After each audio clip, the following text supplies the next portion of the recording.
Alright, maayong buntag everyone. Time check 11:00. Busy na yung madam ninyo guys. Baka may mag-ano na naman dyan, mag-react. Madam, di ka naman mayaman. So what? Kayo talaga sobrang bitter naman itong mga taong tong iba tong to. So ngayon ang una kong gagawin, makapark ka dere. Ha? So ang gagawin ko ngayon ay mag-check muna tayo. First come, first serve basis. Yung aking appointment ngayong umaga. Mag-check muna ako ng pwesto. So dito sa may syudad ng General Santos City may nag-PM sa akin na meron daw vacant. So tara samahan nyo akong i-check. Kasi naghahanap ako ng pwesto para sa aking naisip na negosyo. So let's go. Isod kayo. Oh, wala na siya ikarang master. Ano niya sa salon? Dara ang aircon. So ganito yung pwesto na una kong na-check. Bali 5 by 5 meters siya pagpasok. Okay, glass ang sa harap niya which is better. Kasi kung ang target ko ay boutique, kailangan talaga natin ng visible tayo from the outside. Though hindi siya highway. Pero I can see na this room, the space is good enough. Basta maplano lang siya ng maayos. And ganyan lang siya guys. Wala siyang aircon so bubutasan pa siya doon. I mean may butas na siya, lalagyan na lang ng aircon. And then meron siyang toilet na maayos naman daw yung drainage. So isa sa ang tatlong must check. Ito natutunan ko lang din sa mga kapatid ko na nagbi-business. Number 1 is yung CR. Number 2, kung may sariling CR ba. Number 2, drainage. And then number 3, parking. So dito, so far so good. Pero yung parking medyo masikip. Pero kasi ang target ko online So I think this is going to work. Tsaka medyo mura lang yung kanyang renta. Parang pasok sa budget ko. So tingnan natin. Ayan guys, yung tulungan ako ng aking kaibigan na nagmamaneho ng aking sasakyan to check the place. So another pala na kailangan natin i-check kapag nagpipili tayo ng pwesto is kung meron ba siyang tulo parang meron siyang tulo galing sa ulan or sa bubong. Yun ang ibig ko sabihin.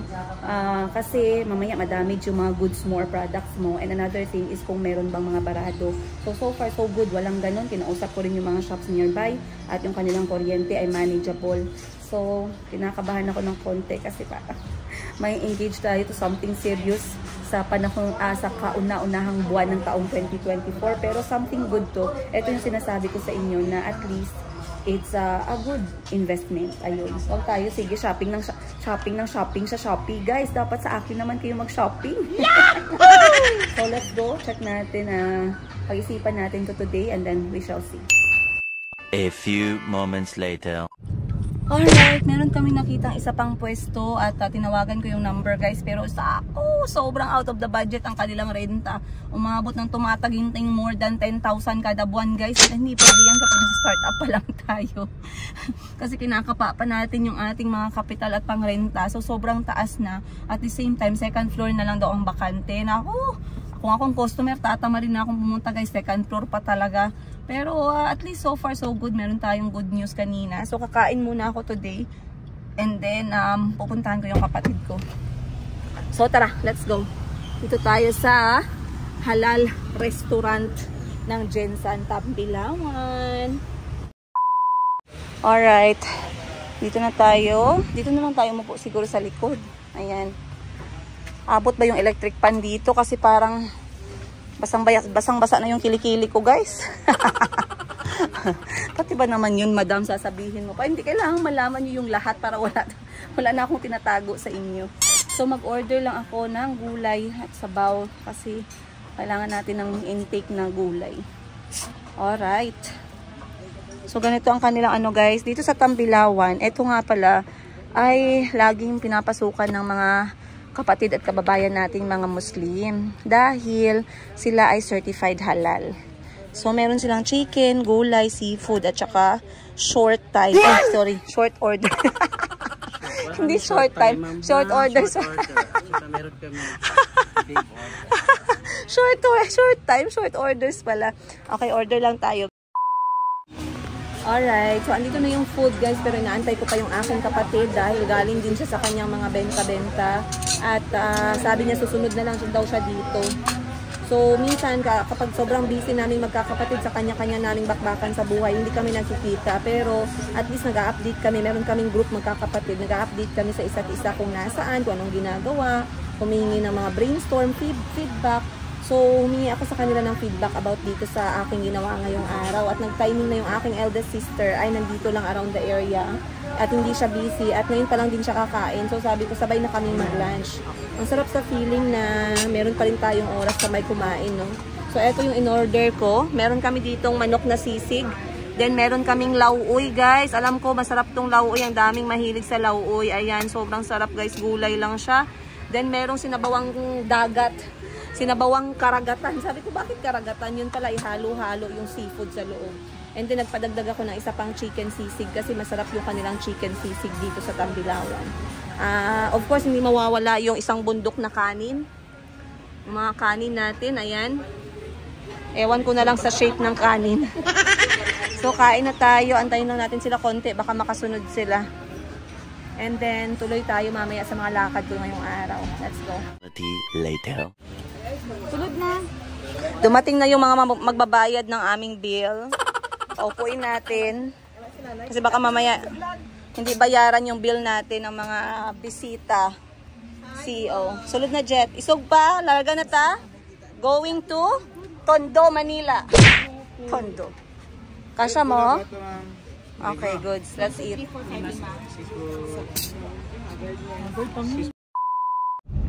Alright, guys. Pagtapos na rin kaming kumain, mabuti at medyo nagkalaman-laman na yung aking sikmura at nasatisfy ako dahil yung order ko ay purong gulay at konting sisig na maanghang. Pero kulang yung anghang level. Gusto ko sana mga level 3, level ano lang yung 0.5. So, dumaan ako dito sa shop ng kapatid ko. Etong kapatid ko naman na to, ito yung aming pang-anim na kapatid. Sa sobrang dami, hindi ko na matrack, no? Pang-5 pala. 8 kasi kami, guys. At ito siya, nag-resign siya sa trabaho niya para magbukas ng sarili niyang auto parts shop. So, andito ang kanyang shop. Ayan, sa Jensen. GSC Bolts and Nuts Trading. Andito lang to opposite sa Petro National Highway at opposite ng Supreme National Highway. So, tingnan natin anong pinagkakabisihan niya at makapag-usap-usap kami about sa negosyo, makapag-brainstorm. Ayun, check ko na rin sa kanya kung meron ba siya nung parts ng sasakyan ko na kailangan ko para support each other. O, diba? Yan, guys. Andito na tayo. Let's go inside. So, ganito ang itsura ng tindahan ng kapatid ko galing sa labas. And, napamanday tayo wala na balance. Napamanday kayo utang sa kuano? Karing nga ng resibo, nakita na ko. Wala pa taka-balance off. O, diba? Bigla naming naalala ang isa't isa dahil sa utang. Yes. Palihog ko, bigay. Wala na ko nasundan imong note. Hanggang kailangan na mo ano, belt for the car. Naka, original belt. NV 350. Dili, katong belt. Okay. Naku, alas 3 na ng hapon, guys. Naantok na ang all dahil mataas-taas yung ating araw ngayon. So, nag-iisip pa rin ako about dun sa ating pwesto, pero malapit na tayong makapag-desisyon. Inaantay ko lang yung aking mga ate na magkaroon ng feedback. So, ngayon, ang gagawin ko is kukuha ako ng item sa ate ko para maibenta ko na online at meron tayong movement ng salapi. Kasi hindi pwedeng money out lang lagi. Dapat meron tayong money in. And also, ngayon ko na rin ipapaprint yung mga pictures at ipapaframe kasi papadalan ko si Kuya Kahil ng family photo namin. And of course, ng picture niya ng mga kapatid niya para ilalagay niya sa kanyang bedroom sa Thailand. Ayun, sabi ko nga sa kanya, hindi niya naman kailangang ilagay sa living room, no? Kasi nahiya-hiya naman tayo, guys. Baka mamaya hindi natin alam yung comment ng all. So, sa bedroom niya lang, for personal keepsake lang, and for him not to miss his brothers too much. Pagkatapos niyan, grocery ako ng konti, and then, good to go back home. So far, so good. Yeah. Grabe guys, pilahan yung mga tao dito. Sagingan, turonan, at paypayan ng saging. Alam niyo yung feeling na sawang-sawa, surang-sura na sila siguro sa karne ng baboy at karne ng baka at manok dahil sa New Year. Lahat naghahanap na ng meriendang Pilipino. Nakapila talaga tayo dito, guys. So ayan, sobrang busy. Asa silang lang kay Marlene? Wala tayo niya kami lang itong tao ba? Init pa.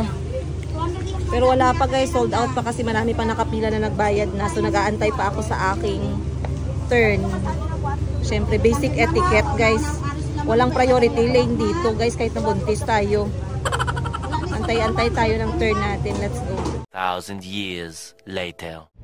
Ay, naku guys, nakasurvive din tayo. Nakasurvive tayo sa away ng turon at pamaypay. Ganon ka grabe ang pilahan kasi merong iba na nakabayad na at sila lang talaga yung nag-open ngayon.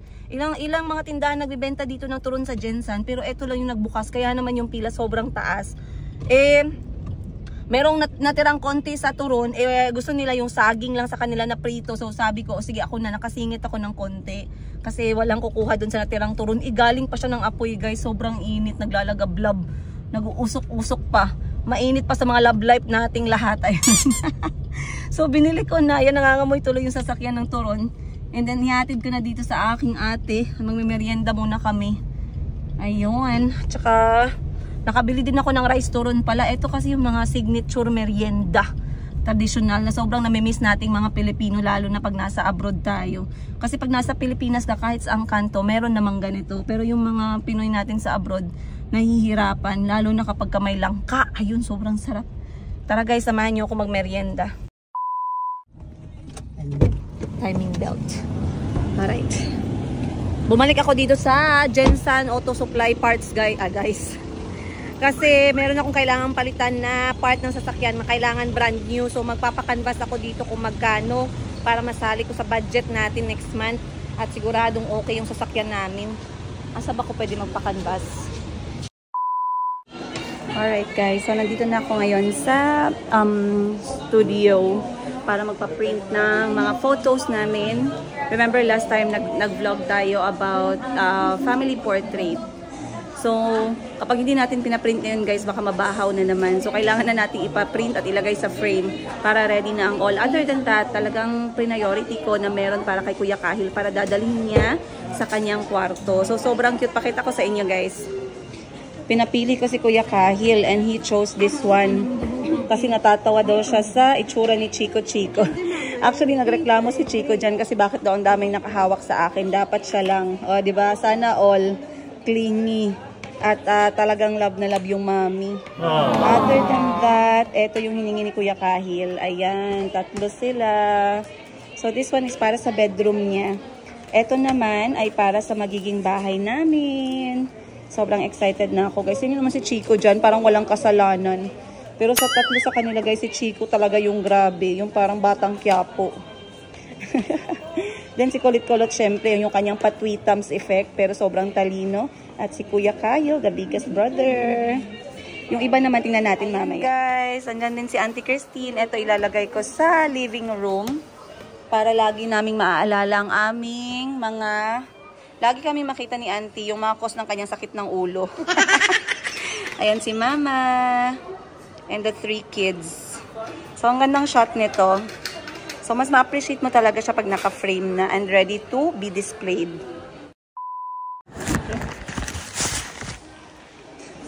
Kamusta naman guys? Time check 6:00 na ng gabi.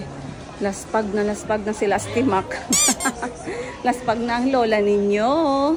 Pero at least natapos ko na yung kailangan kong gawin. Ang natitira na lang ay dentist schedule para kay Kuya Kahil, which is planning ko bukas. Kasi hindi ko siya sinama today. Pero at least it has been a very productive day. Yan. So let's go na. At natapos ko na yung aking pinapaprint. Alright guys, maraming salamat once again for watching today's episode. Kukunin ko na yung pwestong yun guys. Though nag-iisip ako kung anong gagawin ko para gumanda yung pwesto. Kasi kapag nag-avail tayo ng interior designing, kasi hindi ko na kaya mag-design dahil nga dito sa ating current state. Pero pag nag-avail tayo ng interior designing, another 65,000 pesos naman yun. Yun yung hinihingi ng interior designer. Plus may gamit na siya. So, nag-iisip ako anong magandang gagawin. Magtatanong siguro ako sa mga kapatid ko kung ano yung suggestion nila.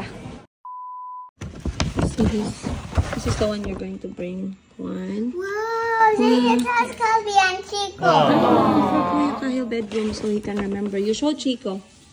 Wow! Wow! Wow! It's you.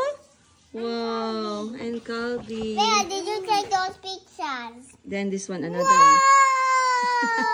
Mommy, Kobe, Chico, and Kahil. Yes, and Chico looks angry. Do you look angry, Chico? Yes. Why are you angry? Huh? Why are you angry? My mom. That's what he said. Wow. Me. It's you. Kahil, Kobe, and Chico again. Okay. Wait, isn't this the same thing? No, not the same. Tan, tan, tan. For you, Kahil. Look, it's Lola, Mommy, Auntie Christine, Kobe, Chico, and Kahil. Go show to Auntie. 2 hands, no, 2 hands because it's going to break. Wow. All the kids. All the kids. Yeah, All the kids. Wait, first, Auntie cannot see slowly. Wow. Yeah. For our new house. Wow. You can see? Can you see? Did you see it? Okay. Okay. I already put in the... Calbi, give to Auntie first so Auntie can see. I'm going to put in our living room. another one. There. Wait first. Nice, nice. And then this one, Kahil is going to take to Thailand to remember his brothers. And then this one, because he wanted the face of Chico there. Look, Chico is angry. Another one. Yeah. I think this one is everyone. Yeah. Okay, Auntie wants to see. Wow.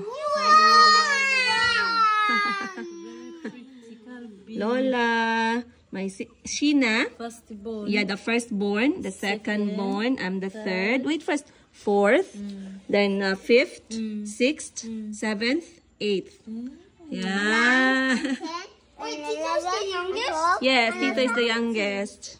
Because we are complete, I can remember everyone all the time. 8, 9, 10. Then this one is for our mommy's bedroom. This is for mommy's bedroom. And Chico, where's Chico? Wow. And Kuya Kahil. We will take another one with Mayumi. Mom. Okay. So, galing ni Chico, sabi ko sa kanya, umupo muna siya dahil busy pa si Auntie nagwalis. Sabi niya, saan ako upo ma? Dito sa hagdanan? Yes, it's you. You sit there and wait for Auntie. Very good. Chico is a smart boy. You wait there for Auntie, okay? Chico, this house is going to be quiet without you, Chico. It's me in the picture. Auntie's laughing. You wait there for your turn. Antay lang yan si Chico dyan, guys. Si Kuya Kahil yan nagpapahinga ng kanyang kulot na buhok. Alright, guys. Natapos din ang aking araw ngayong gabi. Natapos ang araw ko ngayong gabi at natapos ng ating January 2. So, sobrang productive at ang ganda na nangyari ngayong araw. So, bukas ay another day. Ngayon ay, ayan, nakasama ko ng aking mga kulot. Sorry. Kasama ko ng aking mga kulot. Kakain ako maya-maya kasi hindi pa naman ako gutom. Pero, iinom ako ng kalamansi. Kalamansi juice na gawa ni Auntie. Ayun. Ano pa bang kailangan kong gawin? Naantay ko yung kapatid kong dumating kasi pupunta daw siya mag-spend time kay Kuya Kahil. Bago siya mag-spend time, maghilot muna siya ng aking paa. Alright, so yun lang guys. Masaya kami sa nangyari ngayon. Did you enjoy? Yes. Did you enjoy? So how many days were you here? 3 weeks. 3 weeks. Okay. In a bit. I'm still talking to Kuya Kahil. So did you enjoy? Yeah. What is your favorite moment in 3 weeks here in General Santos City with mommy and your brothers and other family? when Merry Christmas. You love the games, Filipino? Yeah. What games did you like? Quickly! Merry Christmas when we did Merry Christmas. That game. And then we did picking money. And then when we sang songs. And then played darts. Nag-enjoy si Kuya Kahil sa mga parlor games nating Pinoy kasi sobrang nakakatuwa nga naman talaga. So next time summer you're coming, there will be no more games but there will be longer time. So maybe we can get you a basketball coach? Yes. Yeah? Yeah. Ayun yung plano natin for summer, guys. Kunan ko si Kuya Kahil ng basketball coach. At inshallah, sana makapunta si Kuya Nasri pag nagbago yung isip ng tatay. So nag-message ako kanina. Medyo malabo pa rin talaga, pero may panahon pa, guys. Let's be hopeful. If Kuya Nasri will be here, Kahil and Kuya Nasri will train basketball together during summer kasi 2 buwan din yan. Maybe a bit of swimming. Alright guys, maraming salamat once again for today's episode. Maraming salamat at sinamahan nyo ako sa another kwento-kwento ng aking buhay. I'll see you guys on the next episode. Ka-boom!